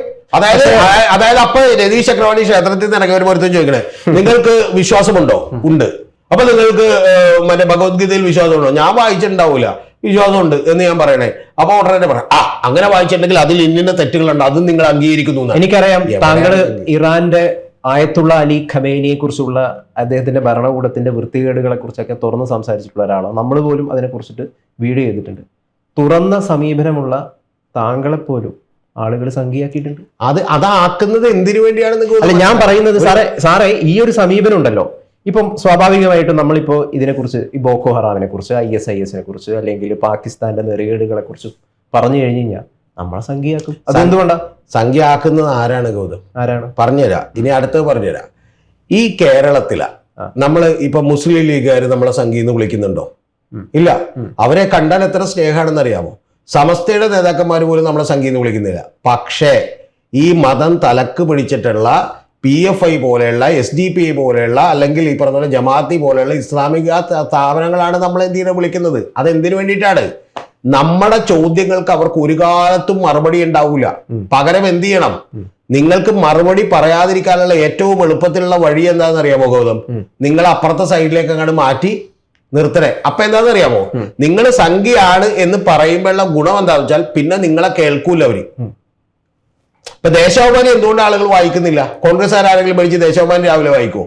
എന്തുകൊണ്ടാണ് വീക്ഷണം പത്രം പഠിച്ച് CPM-കാർ വായിക്കുമോ? വായിക്കൂല. കാരണം എന്താ? അതിൽ വരാൻ പോകുന്നത് ബയസ്ഡ് ആണ് എന്ന് വരുത്തി തീർക്കാണ്. അത് യഥാർത്ഥത്തിൽ ഇവരുടെ വളർച്ചയ്ക്ക് സഹായകമാകാണ്. ഇനി ഒരു പ്രധാനപ്പെട്ട കാര്യം കൂടി ഗൗതത്തോട് പറയട്ടെ. ഗൗതം ചോദിച്ചില്ലേ ജോസഫാട്ട കൈവെട്ടിയ കേസ്? ഈ കൈവെട്ടിയ കേസ് ആരെയാണ് സഹായിച്ചിട്ടുള്ളതെന്ന് ഗൗതത്തിന് പറയാൻ പറ്റുമോ? തീർച്ചയായിട്ടും. ആരെ സഹായിച്ചിട്ടുണ്ടോ? ഞാൻ തുറന്ന് ഗൗതത്തോട് ഒരു കാര്യം പറയാം. ഇവരൊക്കെ തമ്മിൽ പല അഡ്ജസ്റ്റ്മെന്റുകളും ഉണ്ട്. ആ അഡ്ജസ്റ്റ്മെന്റുകളുടെ കാര്യം വിമർശിക്കുന്ന ആളുകൾ രംഗത്ത് വന്ന് മാത്രമല്ല, ഇവിടെ പ്രോ സംഘപരിവാർ വളർച്ചയ്ക്ക് ഏറ്റവും ആക്കം കൂട്ടിയ ഒരു സാധനമാണത്. അതിന്റെ കാരണം എന്താണെന്നറിയാമോ? ഇവർക്കറിയാം ഇവര് ന്യൂനപക്ഷമാണെന്ന്. പക്ഷെ ഈ ന്യൂനപക്ഷമാണെങ്കിൽ പോലും ഇവരുടെ ഒപ്പം ആളെ ചേർക്കണമെങ്കിൽ ഇത് കൈവിട്ട് സഹായിക്കും. പക്ഷെ അവർക്കറിയാവുന്ന മറ്റൊരു കാര്യം കൂടി ഉണ്ട്. അതെന്താ ഗൗതത്തിനറിയോ? ഈ ന്യൂനപക്ഷങ്ങൾ ഇപ്പുറത്തേക്കിനെ സംഘടിക്കുകയും തീവ്ര നിലപാടുകാരുടെ നമ്പർ കൂടുകയും ചെയ്താൽ സംഭവിക്കാമെന്ന് എന്താ വെച്ചാൽ അപ്പുറത്ത് സംഘടിപ്പിക്കാനുള്ള എന്തുണ്ടാവും? ഗുണമുണ്ടാവും. അതുകൊണ്ട് ഈ കാലഘട്ടത്തിൽ ഇതെല്ലാം വലിയ ചർച്ചയാകുന്നതിന്റെ കാര്യം ഈ കഴിഞ്ഞ 50 കൊല്ലം മുമ്പ് ഇത് ഈ ശരിക്കും പറഞ്ഞ BR അംബേദ്കർ പറഞ്ഞപ്പോൾ ചർച്ചയാകാത്തതിന്റെ കാര്യം ഒരൊറ്റ കാര്യമുള്ളൂ. ഈ കാലഘട്ടത്തിൽ ഇതെല്ലാം ചർച്ചയായാലേ ഞങ്ങളുടെ ഒപ്പം ആള് കൂടുള്ളൂ. അപ്പുറം എക്സ്ട്രീം നിലപാടുകളുടെ ഒപ്പം ഞാൻ എന്താണ് സാറടുത്ത് തുറന്ന സമീപനമുള്ള തുറന്ന ഷട്ടറുള്ള താങ്കളോട് ഒരു കാര്യം ചോദിക്കുന്നത് വളരെ സത്യസന്ധമായിട്ട് പറയണം. ഈ നാട്ടിലെ ഇടത് ആയിട്ടുള്ള ലെഫ്റ്റ് ലീനിങ് ആയിട്ടുള്ള കുറേയധികം സാംസ്കാരിക പ്രവർത്തകർ, എഴുത്തുകാരൊക്കെ ഉണ്ട്. അവർക്ക് യഥാർത്ഥത്തിൽ ഈ ഖുറാനിലെ ഇന്നത്തെ കാലത്ത് പുരോഗമനപരമല്ലാത്ത കുറേയധികം വേഴ്സസുകളും കാര്യങ്ങളും ഒക്കെ ഇതിലുണ്ട് എന്ന് പറഞ്ഞിട്ട് നമ്മളെ മാതൃഭൂമി ആഴ്ചപ്പതിപ്പ് അല്ലെങ്കിൽ അങ്ങനെയുള്ള കുറേ ആഴ്ചപ്പതിപ്പുകളൊക്കെ ഉണ്ടല്ലോ, ഒരു ആർട്ടിക്കിൾ എഴുതാൻ ധൈര്യം ഉണ്ടാവും? ആർട്ടിക്കിളോ ഗൗതം? ഇടക്കൊന്ന് ഒരു പേര് മാത്രം ഞാൻ വായിച്ചിട്ടില്ല. ഒരു ചെറിയ പേര് മാത്രം ഞാൻ പറയാം. ബാക്കികളൊക്കെ പറയാൻ ഇപ്പൊ സമയം അനുവദിക്കാത്തതുകൊണ്ടാണ്. വേണമെങ്കിൽ പറയാം. ഹമീദ് ചേന്നമംഗലൂർ എന്ന് കേട്ടിട്ടുണ്ടല്ലോ. എവിടെയാണ് ആദ്യം എഴുതിക്കൊണ്ടിരുന്നതെന്ന് അറിയോ? ചിന്തയിൽ എഴുതിക്കൊണ്ടിരുന്നതാണ്. അതായത് CPM-ന്റെ ഒഫീഷ്യലായിട്ടുള്ള മുഖപത്രത്തിൽ എഴുതിക്കൊണ്ടിരുന്ന ഒരാളാണ്. അധികം പേരൊന്നും വായിച്ചിട്ടുണ്ടാവില്ല എന്ന് മാത്രമേ ഉള്ളൂ. ഈ ഹമീദ് ചേന്നമംഗലൂരി കഴിഞ്ഞ തവണ അദ്ദേഹം ഒരു പ്രോ ലെഫ്റ്റ് നിലപാട് ഉണ്ടായിരുന്ന ഒരാളാണ്. ഓക്കെ, ഇപ്പൊ പാർട്ടിയുടെ അത്ര യോജിപ്പാണെന്ന് എനിക്ക് തോന്നുന്നില്ല. പക്ഷെ നേരത്തെ വരെ അങ്ങനെ പ്രോ ലെഫ്റ്റ് നിലപാടുണ്ടായിട്ടുള്ള ആളുകൾ ഇതുപോലെയുള്ള നിരവധി ലേഖനങ്ങൾ എഴുതിയിട്ടുണ്ട്. അവരിവിടുത്തെ വിശ്വാസത്തെ തന്നെ വലിയ രീതിയിൽ ചോദ്യം ചെയ്തിട്ടുണ്ട്. ഈ പറഞ്ഞു തീർന്നില്ല സുഹൃത്തെ, പറഞ്ഞു തീർന്നില്ല. ഈ ഹമീദ് ചേന്നമംഗലൂർ അദ്ദേഹം ഒരു കോളേജ് പ്രൊഫസറാണ്. അദ്ദേഹം അസാമാന്യമായി ഈ കാര്യങ്ങളെ കുറിച്ച് നല്ല അവഗാഹമുള്ള ഒരാളാണ്. പക്ഷെ അദ്ദേഹത്തെ താങ്കൾ എന്തുകൊണ്ടാണ് ഈ സോഷ്യൽ മീഡിയകളിലും അതുപോലെ തന്നെ മാധ്യമങ്ങളിലും ഒക്കെ കാണാത്തതെന്നുള്ള കാര്യം കൂടി അറിയണം. അദ്ദേഹം ഒരു ചർച്ചയ്ക്ക് നേരത്തെ അദ്ദേഹം നിരന്തരമായി പങ്കെടുക്കുമായിരുന്നു. ആ ചർച്ചയ്ക്ക് വന്നിരിക്കുമ്പോൾ അദ്ദേഹം ചോദിച്ചൊരു ഗംഭീരമായ ചോദ്യമുണ്ട്. അതായത് ഈ പറയുന്ന 2ാം കെട്ട് 3ാം കെട്ട് 4ാം കെട്ടൊക്കെ സമ്മതിക്കണം എന്ന് പറഞ്ഞുകൊണ്ട് ഈ പറയുന്ന പോലെ ഒരു മുസ്ലിം പണ്ഡിതൻ, മതപണ്ഡിതൻ വന്ന് സംസാരിക്കുമ്പോൾ ആ പരിപാടിയിൽ അന്ന് യഥാർത്ഥത്തിൽ ഹമീദ് ചേന്നമംഗലൂർ ഉണ്ട്. ഹമീദ് ചേന്നമംഗലൂർ തിരിച്ചൊരു ചോദ്യം ചോദിച്ചത് എനിക്ക് ഇപ്പോഴും ഓർമ്മയുണ്ട്. നിങ്ങൾ ഈ പറയുന്ന ലീഗിലെയോ അല്ലെങ്കിൽ അതുപോലെയുള്ള വലിയ നേതാക്കന്മാരുടെയോ ആരുടെയെങ്കിലും മകളെ നിങ്ങൾ ഇതുപോലെ 2ാം കെട്ടുകാരനോ 3ാം കെട്ടുകാരനോ കല്യാണം കഴിച്ചു കൊടുക്കുമെന്ന് ചോദിച്ചിട്ടുണ്ട്. പക്ഷെ അത് ചോദിക്കുന്ന ഹമീദ് ചേന്നമംഗലൂരിനെ ഇപ്പൊ ആളുകൾക്ക് വേണ്ടാത്തതും എന്തുകൊണ്ടാണെന്ന് ചോദിച്ചിട്ടുണ്ടെങ്കിൽ ഈ വിഭജനം ഉണ്ടല്ലോ, ഈ വിഭജനം വർദ്ധിപ്പിക്കാൻ ഉപകരിക്കുന്നത് അത്തരത്തിൽ ഇതിനെ ചെറുത്തു തോൽപ്പിക്കുന്ന ആളുകളല്ല. ഈ തീവ്ര നിലപാടുകാർ ഈ മുസ്ലിം സമുദായത്തിനകത്ത് കൂടുമ്പോഴേ ഇപ്പുറത്തെ ഹിന്ദുക്കൾക്കകത്തും കൂടുള്ളൂ എന്ന് പറയുന്ന ഒരു അജണ്ട ഇവിടെ നടപ്പാക്കുന്നുണ്ട്. നമുക്കറിയാം, ഒരു മാതൃഭൂമിയുടെ ഒരു ഇൻസിഡന്റ് നമുക്കറിയാം. അത് എനിക്ക് തോന്നുന്നു 2016 സംഭവിച്ചതാണ്. പ്രൊഫറ്റ് മുഹമ്മദുമായി ബന്ധപ്പെട്ടിട്ട് എന്തോ ഒരു ആർട്ടിക്കിൾ അവർ പബ്ലിഷ് ചെയ്തതിന്റെ അടിസ്ഥാനത്തിൽ കുറേയധികം ഇസ്ലാമിക സംഘടനകൾ ആ പേപ്പർ കത്തിക്കുന്ന ഒരു സാഹചര്യമൊക്കെ ഉണ്ടായി കുറേയധികം. അതായത് കോഴിക്കോടായിരുന്നു സംഭവം, താങ്കൾക്കും അറിയാവുന്ന ഒരു കാര്യമാണ്. അപ്പോൾ ഇത്തരത്തിൽ ഇപ്പം ഈ ഇവരെ കാര്യം മാത്രമല്ല, ഇപ്പം നിലവിൽ എല്ലാ മതങ്ങളും ചെയ്യുന്ന ഒരു കാര്യം എന്താണെന്ന് വെച്ച് കഴിഞ്ഞാൽ ഭയപ്പെടുത്തി കീഴ്പ്പെടുത്തുക. ഈ മാതൃഭൂമി ആഴ്ചപ്പതിപ്പിൽ തന്നെ ഒരു നോവൽ പ്രസിദ്ധീകരിച്ചു. ആ നോവൽ പ്രസിദ്ധീകരിക്കുമ്പോൾ അമ്പലത്തിൽ പോകുന്ന സ്ത്രീകളെ കുറിച്ച് ഒരു പരാമർശങ്ങളുണ്ടായിരുന്നു. ആ പരാമർശങ്ങൾ ഉണ്ടായതുമായി ബന്ധപ്പെട്ട് മാതൃഭൂമി അനുഭവിക്കേണ്ടി വന്നത് എന്താണ് എന്നുള്ളത് നമ്മൾ മനസ്സിലാക്കണം. ഇതിൻ്റെ പിന്നിൽ ഒരൊറ്റ കാര്യമേ ഉള്ളൂ. ദൈവവും മതവും അതിൻ്റെ തീവ്ര നിലപാടുകളുമൊക്കെ എടുക്കുന്ന ആളുകൾ ആളെ കൂട്ടാനുള്ള ഒരു പരിപാടിയാണ് നടന്നുകൊണ്ടിരിക്കുന്നത്. അതിന് അനുകൂലമാകുന്ന ഒരു ലോക സാഹചര്യം ഇപ്പം നിലവിലുണ്ട്.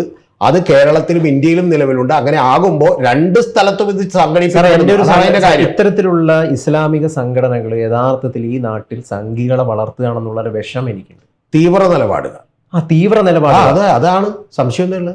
കാരണം അവര് കണ്ടെത്തുന്ന ഒരു ന്യായം എന്ന് പറയുന്നത് മാതൃഭൂമി കത്തിച്ചില്ലേ. അപ്പം ഞങ്ങളുടെ ശിവനെയോ ഞങ്ങളുടെ ദേവിയെ കുറ്റം പറഞ്ഞു കഴിഞ്ഞാൽ നമുക്കും കത്തിക്കാനുള്ള അധികാരമുണ്ട്. അതായത് അവരെന്താണോ സ്വീകരിക്കുന്നത് അതേ നിലപാട് ഞങ്ങളും സ്വീകരിക്കും. ഒരു വേണമെങ്കിൽ അവർ നന്നാവട്ടെ എങ്കിൽ നമ്മൾ നന്നാവാന്ന് പറയുന്ന ഒരു നിലപാട് അവർ സ്വീകരിക്കുന്നത്. ഒരു മിനിറ്റ്, ആകെ ഒരു 10-15 വയസ്സെടുക്കും ഒരു ബോധത്തിലേക്കും ബോധ്യത്തിലേക്കും ഒക്കെ വരാൻ. ഒരു മതമാണെന്ന് പറയുന്ന ബോധ്യത്തിലേക്കൊക്കെ വരാൻ 10-15-20 വയസ്സെടുക്കുമായിരുന്നു. നേരത്തെ 20 വയസ്സിന് മുമ്പ് ഞാനോ ഗൗതമൊന്നും നമ്മുടെ മതം ഏതാണെന്നോ നമ്മുടെ ജാതി ഏതാണെന്നോ ഒന്നും എന്ത് ചെയ്തിട്ടില്ല, ചിന്തിച്ചിട്ടില്ല. ഇപ്പൊ കഴിഞ്ഞ ദിവസം തന്നെ എൻ്റെ പിള്ളേരോട് ചോദിക്കുന്നുണ്ട് എന്താണ് നമ്മുടെ മതം, എന്താണ് ജാതി എന്നൊക്കെ ചോദിക്കുന്നുണ്ട്. അതെന്താണെന്ന് വെച്ചാൽ അവൻ്റെ കൂട്ടുകാരടക്കുണ്ടായ സംഭാഷണം കൊണ്ടാണ്. അപ്പം ഞാൻ തിരിച്ച് കോത്തോട് ചോദിക്കുന്നു, ഇതൊന്നും ഉണ്ടാവില്ല. പിന്നെ നമ്മൾ ശരിക്കും പറഞ്ഞൊരു മനുഷ്യൻ്റെ ഇന്ത്യയിൽ ഇപ്പോൾ ശരാശരി ആയുസ് എത്രയെന്നറിയോ? ഒരു 70 വയസ്സാണ്. എന്ന് പറഞ്ഞാൽ ഒരു 10-20 വയസ്സിൽ ഈ ബോധം വന്നതിന് ശേഷം കൂടി വന്നിട്ടുണ്ടെങ്കിൽ നമ്മൾ 50 കൊല്ലം കൂടി ജീവിച്ചിരിക്കുള്ളൂ. ഈ 50 കൊല്ലത്തിനിടക്ക് നമുക്ക് മണ്ടന്മാരായതുകൊണ്ട് അവരും നിങ്ങളും എന്നൊക്കെ പറഞ്ഞ് ഇങ്ങനെ ഈ പറയുന്ന പോലെ നമ്മൾ തമ്മിൽ വെറുപ്പ് തിന്ന് നമ്മൾ അങ്ങോട്ടും ഇങ്ങോട്ടും പറഞ്ഞ് ജീവിക്കുകയാണ്. ഇതിൻ്റെയൊക്കെ ഗുണം ആർക്കാണെന്ന് വെച്ചാൽ ഇതുകൊണ്ട് തീർച്ചയായിട്ടും ഒരു വലിയ വിഭജനം ഉണ്ടാവുക, ഒരു പോളറൈസേഷൻ ഉണ്ടാവുക, അതിൻ്റെ ഭാഗമായിട്ട് വോട്ട് നേടുകയും ചെയ്യുന്നവർക്ക് മാത്രമേ ഗുണമുള്ളൂ. അത് ലോകരാഷ്ട്രങ്ങളിൽ മുഴുവൻ സംഭവിക്കുന്നതാണ്. ഇനി ഇവിടെ ഹിന്ദുവും മുസ്ലിമും ആണെന്നുണ്ടെങ്കിൽ ചില സ്ഥലങ്ങളിൽ ഛത്തീസ്ഗഡിൽ അത് ക്രിസ്ത്യനും ഹിന്ദുക്കളുമാണ്. ഇനി നേരെ ഇവിടെ നിന്ന് അങ്ങോട്ട് പോയിട്ടുണ്ടെങ്കിൽ വേറെ രാജ്യങ്ങളിൽ ചെന്നാൽ അത് വൈറ്റും ബ്ലാക്കുമാണ്. ചില സ്ഥലങ്ങളിൽ ചെല്ലുമ്പോൾ അത് ക്രിസ്ത്യനും മുസ്ലിമുമാണ്, സ്വീഡനും ഡെൻമാർക്കും ചെല്ലുമ്പോൾ. അപ്പൊ അത്തരത്തിൽ പല തരത്തിലുള്ള വിഭജനങ്ങൾ ഉണ്ടാക്കാനുള്ള പരസ്പരമായ തന്ത്രങ്ങളാണ്. ആ തന്ത്രങ്ങളിൽ പെട്ട് മനുഷ്യൻ നശിച്ചുകൊണ്ടിരിക്കുകയാണ്. അത്രയുള്ള പ്രധാനപ്പെട്ട കാര്യം. ഇതിലിപ്പം എന്താണ്, വിശ്വാസം സ്വീകരിക്കുന്നത് വരെ ബഹുദൈവ വിശ്വാസികളായ സ്ത്രീകളെ വിവാഹം കഴിക്കരുത്. നമ്മൾ ആദ്യം ഇംഗ്ലീഷിൽ പറഞ്ഞതിൻ്റെ മലയാളം തർജ്ജമയാണ്. അവർ നിങ്ങളെ ആകർഷിച്ചാലും വിശ്വാസിനിയായ ഒരു ദാസി, അതായത് സ്ലേവ് എന്നാണ്, ബഹുദൈവ വിശ്വാസിനിയേക്കാൾ ഉത്തമയാണ്. ഇത് ഫുള്ള് വായിക്കാം. വിശ്വാസം സ്വീകരിക്കുന്നത് വരെ നിങ്ങളുടെ സ്ത്രീകളെ ബഹുദൈവ വിശ്വാസികളായ പുരുഷന്മാർക്ക് വിവാഹം ചെയ്ത് കൊടുക്കുകയും അരുത്. ഈ ഒരു വരികളുണ്ടല്ലോ, ഇതിൽ ഉൾപ്പെട്ടിരിക്കുന്ന ഈ ഒരു ആശയം, ഇത് എന്താണ് യഥാർത്ഥത്തിൽ പ്രചരിപ്പിക്കുന്നത്? എന്താണ്? തെറ്റാണെന്നേ, അത് അങ്ങേയറ്റ അസംബന്ധമാണ്, തെറ്റാണ്. ഇനി ഒരു കാര്യം കൂടി കടത്തി പറയാം. ഖുറാനിൽ പറഞ്ഞേക്കുന്ന ഒരു കാര്യത്തിൽ ഖുറാൻ ഇറ്റ്സെൽഫ് ഈസ് എ പൊളിറ്റിക്കൽ ഡോക്ട്രിനാണ്. അവരിവിടെ രാഷ്ട്രീയ അധികാരം വേണമെന്ന് പറയുന്ന വരികളുണ്ട് അതിനകത്ത്. അത് ഈ പറയുന്ന പോലെ അത് ഉറക്കെ പറയുന്നവരാണ് അബുൽ ആല മൗദൂദിയെ പോലെയുള്ള ആളുകളൊക്കെ തന്നെ. ഇത് സത്യമായിട്ടുള്ളൊരു കാര്യമാണ്. പക്ഷേ ഇതൊക്കെ ഈ കഴിഞ്ഞ 50 കൊല്ലം 75 കൊല്ലം 80 കൊല്ലത്തോളം 79 കൊല്ലത്തോളം ഇന്ത്യ സ്വാതന്ത്ര്യം പ്രാപിച്ചതിന് ശേഷം ആരും ഈ കേരളത്തിലുള്ള ഞാൻ പരിചയപ്പെട്ടിട്ടുള്ള 50 കൊല്ലത്തെ 45 കൊല്ലത്തിനിടയ്ക്ക് ഞാൻ പരിചയപ്പെട്ട ഒരു മുസ്ലിമും ഇന്ത്യ മുസ്ലിം രാഷ്ട്രമാകണമെന്ന് ആഗ്രഹിച്ചില്ലല്ലോ ഗൗതം. ഇല്ല. അപ്പൊ അതെന്തുകൊണ്ടാണ്? അതൊന്ന് ഗൗതം ആഗ്രഹിക്കുന്നവരുണ്ട്. ഞാൻ ചോദിക്കട്ടെ. അപ്പൊ നിങ്ങൾ ഒരു കാര്യം, ഇത്രയും കാലമായിട്ട് അവരാരും ആഗ്രഹിച്ചില്ലല്ലോ. താങ്കൾ തന്നെ ഒരു വീഡിയോയിൽ പറഞ്ഞ കാര്യം എനിക്ക് ഓർമ്മയുണ്ട്. പാകിസ്ഥാൻ അനുഭാവികളായിട്ടുള്ള എത്രയോ സ്ലീപ്പർ സെല്ല് ആളുകൾ കേരളത്തിലുണ്ട്. ഉണ്ട്. ഇനി പറഞ്ഞുതരാം, അടുത്തത് പറഞ്ഞുതരാം. ഞാൻ പറഞ്ഞ കാര്യമൊന്നും ഞാൻ എടുക്കണില്ല. ഞാൻ ഇതിനേക്കാൾ മുമ്പ് നാരദാന സുലി എന്ന് പറഞ്ഞിട്ടുണ്ട്. താലിബാനിലാകെ 75,000 പേര് താലിബാനിലാണ്, അതിനേക്കാൾ കൂടുതൽ ആളുകൾ കേരളത്തിലുണ്ടെന്ന് പറയുന്നുണ്ട്. പക്ഷെ താങ്കൾക്ക് ഇപ്പോഴും താങ്കളുടെ വണ്ടിക്ക് ഇപ്പോഴും ഒരു ചരിവുണ്ട്. എന്താണെന്നറിയാമോ? ഈ മുസ്ലിം സമുദായത്തിലെയും ഖുറാനിലെയും ഒക്കെ പ്രശ്നങ്ങൾ മാത്രം ചൂണ്ടിക്കാണിക്കാൻ. ഞാൻ തിരിച്ച് താങ്കളോട് വേറൊരു കാര്യം ചോദിക്കട്ടെ. അല്ല, ചോദിക്കട്ടെ. അസംതൃപ്തി ഉണ്ടാകല്ലേ, സഹിഷ്ണുത ഉണ്ടാകല്ലേ. ഞാനിന്ന് വളരെ കൂളാണ്. ഈ ഹിന്ദു സമുദായത്തിൽ ഇങ്ങനെ ഒരു കുഴപ്പമില്ലല്ലോ. ഒരുപാട് കുഴപ്പങ്ങളുണ്ട്. ഉണ്ടോ? അപ്പൊ ഒരു നായർ കമ്മ്യൂണിറ്റിയിൽ നിന്നോ, നമ്പൂതിരി കമ്മ്യൂണിറ്റിയിൽ നിന്നോ, ഒരു ബ്രാഹ്മൺ കമ്മ്യൂണിറ്റിയിൽ നിന്നോ, ചിപ്പാവൺ ബ്രാഹ്മൺസിൽ നിന്നോ ആരെങ്കിലും ഒരാൾ ഒരു ഷെഡ്യൂൾഡ് ട്രൈബിനെ കല്യാണം കഴിക്കാം എന്ന് പറഞ്ഞിട്ടില്ല എന്ന് മാത്രമല്ല, അവരെ തൊടാൻ പോലും പാടില്ല, അവരെ വഴിയിൽ കണ്ടിട്ടുണ്ടെങ്കിൽ കുളിക്കണമെന്ന് പറഞ്ഞ ലെവലുണ്ട്. പറഞ്ഞോട്ടെ. പക്ഷെ എന്ന് പറഞ്ഞ് ഈ കാലത്ത് അതും എടുത്ത് പൊക്കി പിടിച്ചുകൊണ്ട് വന്ന് കേരളത്തിലെ ബ്രാഹ്മിൻസിന്റെ അടക്കോ നായന്മാരുടെ അടക്കം ചോദിക്കേണ്ട ആവശ്യമില്ല. കാരണം എന്തുകൊണ്ടാണെന്ന് വെച്ചിട്ടുണ്ടെങ്കിൽ അതിപ്പോ യഥാർത്ഥത്തിലുള്ളൊരു ഇഷ്യൂ അല്ല. പക്ഷേ നിങ്ങൾ നേരത്തെ പറഞ്ഞ പോലെ 100 പേര് ഒരു കമ്മ്യൂണിറ്റിയിൽ ഉണ്ടെങ്കിൽ അതിൽ 2-3% ഇപ്പൊ ജമാഅത്തെ ഇസ്ലാമി എത്ര ശതമാനം വോട്ടുണ്ട്? 0.34% വോട്ടാണ്. അപ്പൊ അത്തരത്തിലുള്ള ആളുകൾ പറയുന്നത് പൊക്കിപ്പിടിച്ചുകൊണ്ട് വന്ന് നിങ്ങൾ ഇവിടെ ശ്രമിച്ചുകൊണ്ടിരിക്കുന്ന ഒരു കാര്യം ബാക്കി ഈ പറയുന്ന പോലെ സമൂഹത്തിലുള്ള വിഭജനം ഉണ്ടാക്കാനുള്ള തന്ത്രം മാത്രമാണ്, അല്ലാതെ വേറൊന്നുമില്ല. ഈ നാട്ടിലെ യുക്തിവാദികളൊക്കെ ഞാൻ പറയുന്നത് ഹിന്ദു മതത്തെ അതികഠിനമായ രീതിയിൽ വിമർശിക്കണം എന്ന് ആഗ്രഹിക്കുന്ന ഒരാളാണ് ഞാൻ. അതിനെപ്പറ്റി കവിത എഴുതണം, ചിത്രങ്ങൾ വരണം, സിനിമകൾ വരണം, നാടകങ്ങൾ രൂപപ്പെടട്ടെ, എല്ലാം ഉണ്ടാകട്ടെ. തുറന്ന മനസ്സോടു കൂടിയിട്ട് അതിനെ സ്വീകരിക്കുകയാണ്. വിമർശനങ്ങൾ വളരെ വളരെ അത്യാവശ്യമാണ്. അത് നമ്മളെ ഗ്രോത്തിലേക്ക് എത്തിക്കുന്ന ഒരു കാര്യമാണല്ലോ വിമർശനം. അപ്പോൾ അതുകൊണ്ട് തീർച്ചയായിട്ടും വേണം. ഹിന്ദു മതത്തിനെ അതിക്രൂരമായ രീതിയിൽ വിമർശിക്കണം. സാറേ, ഞാൻ പറയുന്നത് എല്ലാ മതത്തെയും യഥാർത്ഥത്തിൽ വിമർശിക്കണം. നമ്മൾ എന്തിനാണ് ഭയപ്പെടുന്നത്? എല്ലാ മതത്തെയും ഭയം എനിക്ക് മനസ്സിലാവില്ല. ആർക്കാണ് ഭയം? സാർ ഇപ്പം പറഞ്ഞൊരു കാര്യം അത് ആർക്കൊക്കെയോ ഗുണം ചെയ്യും എന്നതുകൊണ്ട്. അത് ഗുണം ചെയ്യുമെന്നുള്ളത് കൊണ്ടല്ല, അത് പറയുമ്പോ എന്ത് ചെയ്യണം, കൃത്യമായിട്ട് പറയണമെന്നുള്ളത് മാത്രമേ ഉള്ളൂ. നിങ്ങളിപ്പോഴും പറഞ്ഞുകൊണ്ടിരിക്കണം എന്താണെന്നറിയാമോ?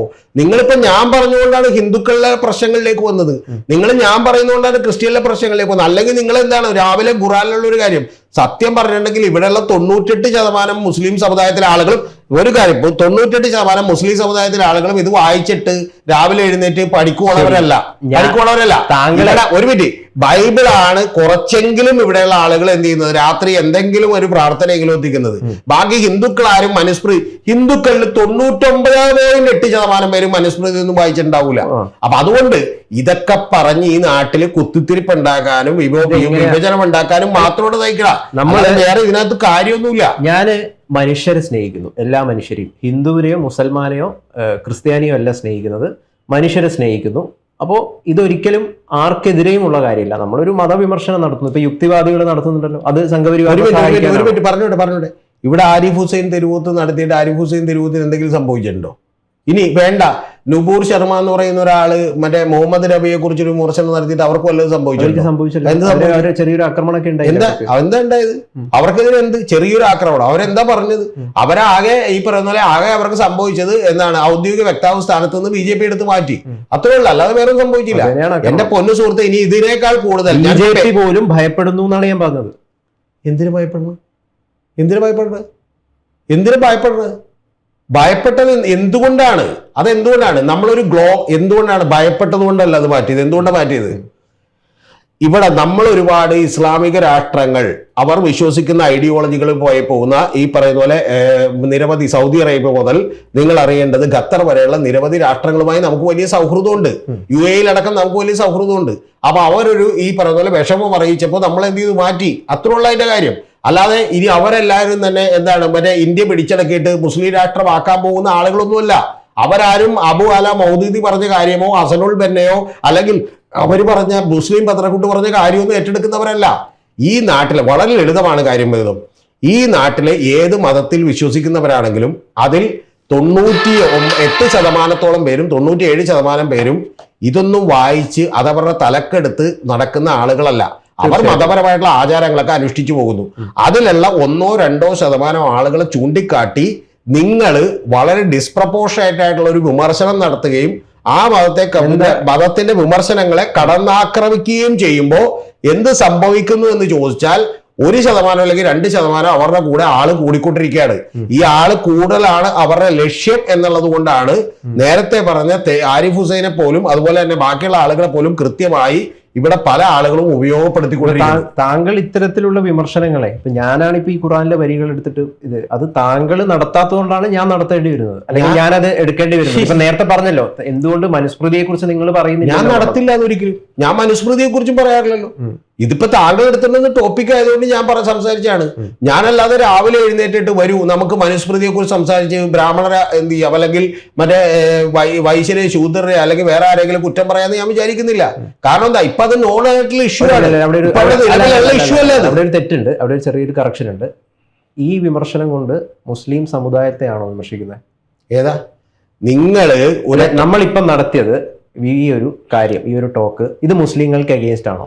ഇത് മുസ്ലിങ്ങൾക്ക് അഗെയിൻസ്റ്റ് അല്ല. അല്ല. പക്ഷെ പ്രധാനപ്പെട്ട ഒരു കാര്യമുള്ളത്, ഇത് ഈ പറയുന്ന പോലെ നിരവധി ആളുകൾ ഇത് മാത്രം പൊക്കിപ്പിടിച്ചുകൊണ്ട് വരുന്നത് അത്തരത്തിലുള്ള ഒരു സമുദായത്തിനെതിരെയുള്ള ഭയം വളർത്താനും അവരെ ഏലിയനേറ്റ് ചെയ്യാനും വേണ്ടിയിട്ടാണെന്നാണ് ഞാൻ പറഞ്ഞു പറഞ്ഞത്. ഇപ്പൊ അതുകൊണ്ടാണ് ഇത്തരം പ്രചരണങ്ങൾക്ക് വലിയ ശക്തി കൂടുന്നത്. ഇപ്പം BR അംബേദ്കർ, ഭരണഘടനാ ശില്പി, the brotherhood of Islam is not the universal brotherhood of man, it is the brotherhood of Muslims for Muslims only. There is a fraternity, but its benefit is confined to those within that corporation. For those who are outside the corporation, there is nothing but contempt and enmity എന്നാണ് അദ്ദേഹം പറഞ്ഞിരിക്കുന്നത്. അദ്ദേഹം ഇതും പറഞ്ഞിട്ടുണ്ട്, I was born a Hindu but I will not die as a Hindu. The history of India is nothing but a history of moral conflict between Buddhism and Brahmanism. ഇങ്ങനെയുള്ള കുറെ അധികം കാര്യങ്ങൾ പറഞ്ഞിട്ടുള്ള സാറേ, ഞാൻ ഒരു മിനിറ്റ് ഞാനൊരു കാര്യം പറയട്ടെ.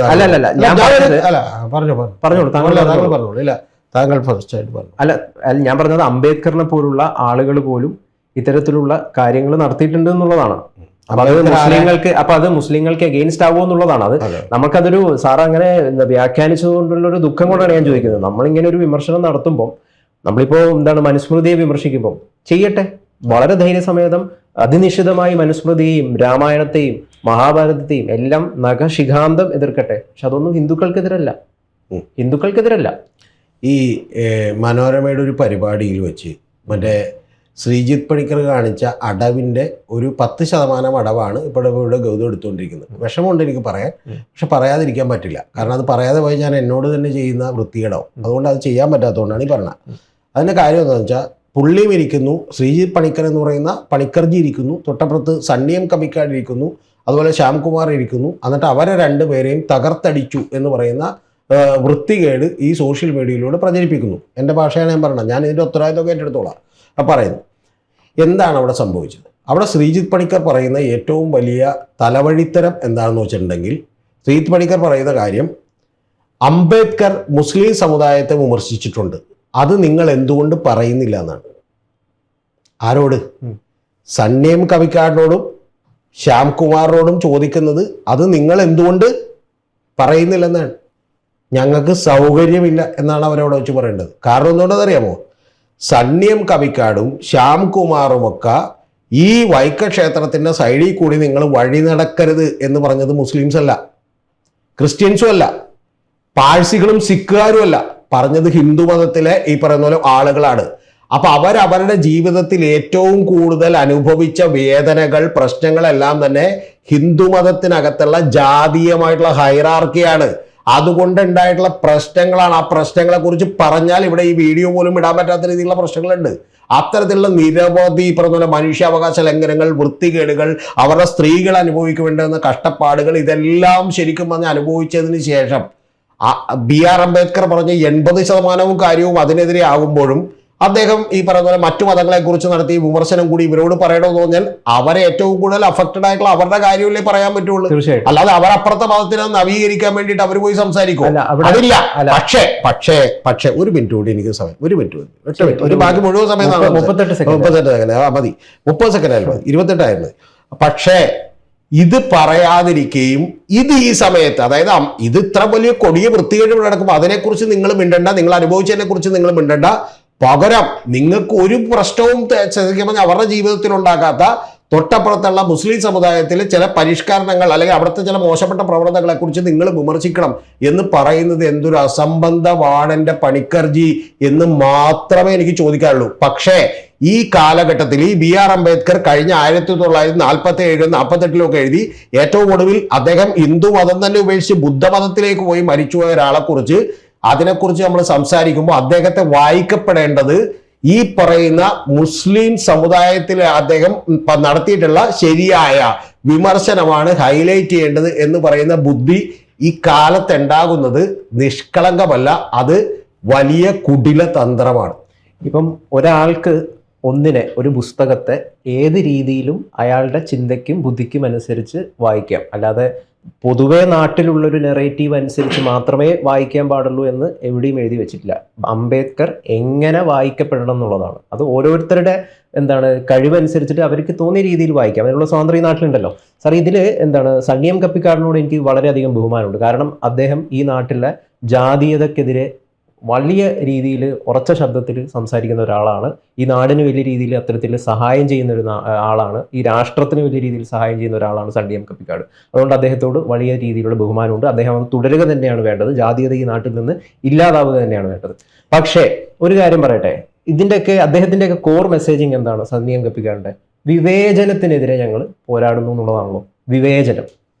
അപ്പോൾ ഇതിലുള്ളൊരു സംഭവം എന്ന് വെച്ചാൽ അംബേദ്കറും ഇസ്ലാമിലെ ഒരു വിവേചനത്തെക്കുറിച്ചാണ് ചൂണ്ടിക്കാണിച്ചത്. അപ്പം വിവേചനം എന്ന് പറയുമ്പം ലോകത്ത് എവിടെ നടന്നാലും വിവേചനമാണല്ലോ. അപ്പോൾ ആ വിവേചനത്തെ കൂടി ഒന്ന് കാണണ്ടേ എന്നുള്ളതാണ് ചോദ്യം. എനിക്ക് താങ്കൾ ഈ പറഞ്ഞത്രയും ബഹുമാനം ഒന്നൊന്നും എനിക്ക് ഇവരോടില്ല. കാരണം ഇവർ പലപ്പോഴും അവരുടേതായ ചില തരാതരങ്ങളനുസരിച്ചുള്ള നിലപാടുകളൊക്കെ എടുക്കുന്നുണ്ട് എന്ന അഭിപ്രായക്കാരനാണ് ഞാൻ. പക്ഷേ എൻ്റെ പ്രധാനപ്പെട്ട പോയിന്റ് ഗൗതം കൃഷ്ണ ശ്രദ്ധിച്ചില്ല. അതിൽ നിന്ന് ഗൗതം കൃഷ്ണ ശരിക്കും പറഞ്ഞാൽ ബുദ്ധിപരമായ ഒരടവിലൂടെ തെന്നി മാറി. അതിലെനിക്ക് വ്യത്യാസം പറഞ്ഞുതരാം. ഈ കാലഘട്ടത്തിൽ എന്തുകൊണ്ടാണ് ഇത്രത്തോളം വരുന്ന ഇസ്ലാം മത വിമർശനവും അതേപോലെ തന്നെ അംബേദ്കറെ പോലും പൊക്കിയെടുത്തു കൊണ്ടുവന്ന് ഇസ്ലാം മത വിമർശനം എന്ന് പറയുന്ന വഴിയിൽ കാണാനുള്ള എല്ലാ അവകാശവും പണിക്കർക്കുണ്ട്. പക്ഷെ പ്രധാനപ്പെട്ട ഒരു കാര്യം, നിങ്ങൾ ഈ പറയുന്ന പോലെ ഇറാനിൽ എന്ത് ചെയ്യുന്നു, നിങ്ങളിപ്പോൾ നാളെ മറ്റേ സൗത്ത് കൊറിയയിൽ എന്ത് ചെയ്യുന്നു, കിങ് ജോ ഉന്നിൻ്റെ കയ്യിൽ ജീവിക്കുന്നു, അവിടെയുള്ള പീഡനത്തിൽ നിന്ന് രക്ഷപ്പെട്ട് നിങ്ങൾ എന്ത് ചെയ്യുന്നു, അമേരിക്കയിലേക്ക് എത്തുന്നു, നാട് വിട്ട് ഒളിച്ചോടി താഴോട്ട് എത്തുന്നു. അപ്പോൾ അമേരിക്കയിൽ ഈ പറയുന്ന പോലെ എന്ത് ചെയ്തു, ഒരു ആള് നിങ്ങളോട് ഒരു മോശമായിട്ടുള്ള ഒരു വർത്താനം പറഞ്ഞു എന്ന് പറയുമ്പോൾ നിങ്ങൾക്ക് വേണമെങ്കിൽ ആ മോശമായിട്ടുള്ള വർത്താനത്തെ നമുക്ക് ഏറ്റവും വലിയ കാര്യമായിട്ട് കാണാം. അത് ഇവിടുത്തെ സ്വാതന്ത്ര്യമില്ലായ്മയായിട്ട്, അമേരിക്കയിലെ സ്വാതന്ത്ര്യമില്ലായ്മയായിട്ട് വേണമെങ്കിൽ വിലയിരുത്താം. അത് മറ്റു രാജ്യക്കാരോടുള്ള പ്രശ്നമായിട്ട് നിങ്ങൾക്ക് അവതരിപ്പിക്കാം. പക്ഷേ എൻ്റെ വിശ്വാസം എന്ന് പറയുന്നത്, ഒരു സാമാന്യ ബോധമുള്ളവർ ചെയ്യേണ്ടത്, എന്തുകൊണ്ട് ആ പെൺകുട്ടി സൗത്ത് കൊറിയയിൽ നിന്ന് കഷ്ടപ്പെട്ട് ഒളിച്ചോടേണ്ടി വന്നു, എന്തുകൊണ്ട് ജീവന് ഭീഷണിയായി വന്നു എന്നുള്ളതാണ് ഏറ്റവും ആദ്യമായി ചർച്ച ചെയ്യേണ്ടത്. പക്ഷെ അങ്ങനെ ചർച്ച ചെയ്യാതെ താങ്കൾ പറഞ്ഞ പോലെ എൻ്റെ സ്വാതന്ത്ര്യം ഉപയോഗിച്ചുകൊണ്ട് ഞാനിതെങ്ങനെ ടെസ്റ്റ് ചെയ്യുന്നു എന്ന് പറഞ്ഞാൽ, അത് ഈ കാലഘട്ടത്തിൽ ചില രാഷ്ട്രീയ പാർട്ടികളുടെ അജണ്ടകൾക്കനുസരിച്ച് വളർത്താനുള്ള തന്ത്രം അതിനകത്തുണ്ട് എന്ന് പറയാനുള്ള മിതമായ സ്വാതന്ത്ര്യം രതീഷ് ചക്രവാണിക്കും തൽക്കാലം ഇന്ത്യൻ ഭരണഘടന അനുവദിക്കുന്നുണ്ട്. തീർച്ചയായിട്ടും അതില്ലാത്തൊരു കാലത്ത് ഞാൻ എന്ത് ചെയ്യാം? താങ്കൾക്ക് ആ അഭിപ്രായം തീർച്ചയായിട്ടും പറയാം. താങ്കൾക്ക് അതിനുള്ള സ്വാതന്ത്ര്യമുണ്ട്. അതിനെ ബഹുമാനിക്കുക തന്നെയാണ് വേണ്ടത്. പക്ഷേ സാറേ, അതേപോലെ തന്നെ ഇപ്പൊ എല്ലാവരും നിൽക്കുന്നത് ഓരോ പൊളിറ്റിക്കൽ സ്പിയറിലാണ്. അപ്പൊ അതിനനുസരിച്ചിട്ടാണ് അവരും കാര്യങ്ങളെയൊക്കെ കാണുക. അപ്പൊ സണ്ണി എം കപ്പിക്കാട് നിൽക്കുന്ന ഒരു പൊളിറ്റിക്കൽ സ്പിയറിൽ നിന്നുകൊണ്ടേ അദ്ദേഹത്തിന് കാര്യങ്ങളെ കാണാൻ പറ്റുള്ളൂ. ഇപ്പൊ ഫോർ എക്സാമ്പിൾ, നാളെ മുതൽ സണ്ണി എം കപ്പിക്കാട് ഇസ്ലാം വിമർശനം നടത്തുകയാണെന്ന് വിചാരിക്കുക. അദ്ദേഹത്തിന് ആദ്യം സംഭവിക്കാൻ പോകുന്ന ഒരു കാര്യം എന്താണെന്ന് വെച്ച് കഴിഞ്ഞാൽ, ഇത്രയും പിന്തുണച്ച ആളുകളൊക്കെ പിൻവലിയും എന്നുള്ളതാണ്. അത് അദ്ദേഹത്തിന് സംഭവിക്കാൻ പോകുന്ന ഏറ്റവും വലിയ അപകടം. അതുകൊണ്ട് എൻ്റെ അഭിപ്രായത്തിൽ ഒരിക്കലും സണ്ണി എം കപ്പിക്കാട് അത് ചെയ്യാൻ പാടില്ല. ഇപ്പോഴെന്താണോ ഉള്ളത് അതിൽ തന്നെ തുടരുക, അതിൽ തന്നെ ശക്തമായിട്ട് തുടരുക, കൃത്യമായിട്ട് ജാതീയതയെ വിമർശിക്കുക എന്നുള്ളത് തന്നെയാണ് ചെയ്യേണ്ടത്. അപ്പം സാറ് പറഞ്ഞ പോലെയുള്ള ഈ ഒരു സംഗതി ഉണ്ടല്ലോ സാറേ, ഞാനതാണ് എൻ്റെ ഒരു മനസ്സിലാക്കൽ എന്ന് പറയുന്നത്. ഈ വിവേചനം, ഇപ്പം നമ്മൾ പലസ്തീനിൽ നടക്കുന്ന കുട്ടികളുടെ ദുരന്തത്തെ പറ്റിയിട്ടും അമേരിക്ക കാണിക്കുന്ന നെറുകേടിനെ കുറിച്ച് നമ്മൾ സംസാരിക്കാറുണ്ട്. എത്രയോ കിലോമീറ്റർ അകലെയാണ് പലസ്തീൻ. അതിൻ്റെ അപ്പം ലോകത്ത് എവിടെ നടക്കുന്നതും ജാതീയതയായാലും ഇസ്ലാം കാണിച്ചാലും ക്രിസ്ത്യാനിറ്റി കാണിച്ചാലും വിവേചനമാണല്ലോ. അപ്പൊ ഈ എല്ലാ വിവേചനത്തെയും നമ്മൾ യഥാർത്ഥത്തിൽ തുറന്നു കാണിക്കേണ്ട, എല്ലാ വിവേചനത്തെയും നമ്മൾ തുറന്നു കാണിക്കേണ്ടത് ആവശ്യമല്ല ഗൗതം. അത് ഗൗതത്തിന് മനസ്സിലാഞ്ഞിട്ടാണ്. ഇപ്പം ഞാനും സാറും കൂടി ഇരുന്ന ഒരു ടോക്കില് നമ്മള് സുഡാനിൽ സംഭവിക്കുന്ന വൃത്തികേടുകളെ കുറിച്ച് നമ്മൾ സംസാരിച്ചിട്ടുണ്ട്.